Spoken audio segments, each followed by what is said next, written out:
Bonjour à tous, en ce mois de juin 2020 de sortie de confinement, on s'est dit qu'on avait besoin d'un grand bol d'air frais, de quelque chose de vivifiant. Et voilà ce que je vous propose aujourd'hui, c'est cette Caterham Super 7 1600. Alors de quoi s'agit-il?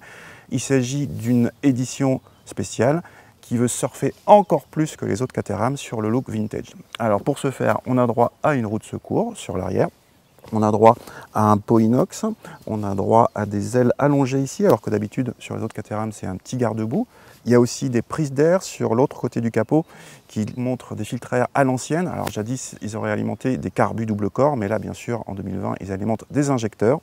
Pour la partie technique, cette Caterham Super 7 1600 utilise le même 4 cylindres Ford 1,6 litre atmosphérique que les Caterham 275, donc 135 chevaux, qui sont bien suffisants pour cet engin qui pèse moins de 600 kg.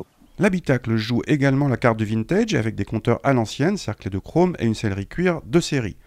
Le volant en bois est en revanche en option, de série il est en cuir. On trouve aussi quelques interrupteurs chromés, mais d'autres en plastique noir dénotent franchement, et puis se voyant pour non-bouclage de ceinture de sécurité confine à l'anachronisme. Notre voiture a le châssis dit S3, c'est-à-dire étroit par opposition au châssis SV plus large, et dans cette configuration l'habitacle est très étroit au niveau des coudes, tandis que le pédalier très rapproché peut entraîner un appui simultané sur le frein et l'accélérateur. Attention aux chaussures que vous portez, vous aurez vite l'impression d'être en moon boot. On adore en revanche le levier de vitesse au débattement ultra court, et si l'équipement est évidemment spartiate, il y a quand même du chauffage.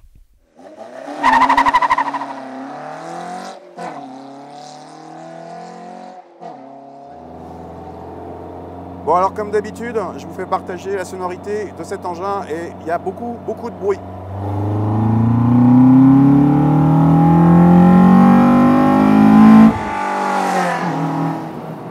Voilà. Bon alors les performances, on n'a pas mesuré, mais Caterham annonce 5 secondes pour le 0 à 100, presque 200 km/h en vitesse de pointe. Et alors, chose assez incroyable, il nous a semblé que la VMAX était atteinte en 4e et pas en 5e, comme s'il y avait une boîte longue, assez hallucinant sur ce genre d'engin. Rassurez-vous toutefois, c'est une boîte longue entre guillemets, la voiture donne jamais l'impression de ne pas pouvoir relancer, on n'a pas de manque de couple grâce au poids très faible. Au niveau des sensations, c'est top, tout simplement c'est top, il n'y a pas de filtre nulle part, on est assis sur le train arrière à quelques centimètres au-dessus de la route. Il n'y a aucune assistance, ni anti-patinage, ni ABS, ni ESP, mais la voiture est très saine, il n'y a aucun souci vraiment, il y a de quoi se faire plaisir facilement, elle communique énormément avec son conducteur. Pour le freinage, il n'y a pas d'assistance, donc il ne faut pas hésiter à appuyer fort. Là où c'est bluffant, c'est que si vous êtes sur circuit, la voiture freine fort, c'est facile à contrôler, et surtout, grâce au poids très faible, la voiture freine longtemps aussi. Contrairement à d'autres voitures aux prétentions plus ou moins sportives qui vont avoir les freins qui s'évanouissent très vite, là, les freins sont très endurants, encore une fois, grâce au poids très faible. Grâce à ce poids toujours, la voiture n'a pas besoin d'être réglée ferme en suspension pour ne quasiment pas prendre de roulis. Donc c'est aussi un engin de balade agréablement confortable, de façon surprenante. Bref, on adore cet engin, il n'est pas pratique du tout, mais on l'adore parce qu'il est aussi agréable à regarder qu'à conduire. Notez qu'il n'y a évidemment pas de suspension pilotée, mais 3 configurations de suspension au choix à la commande, route, sport ou piste, et nous avions la plus souple.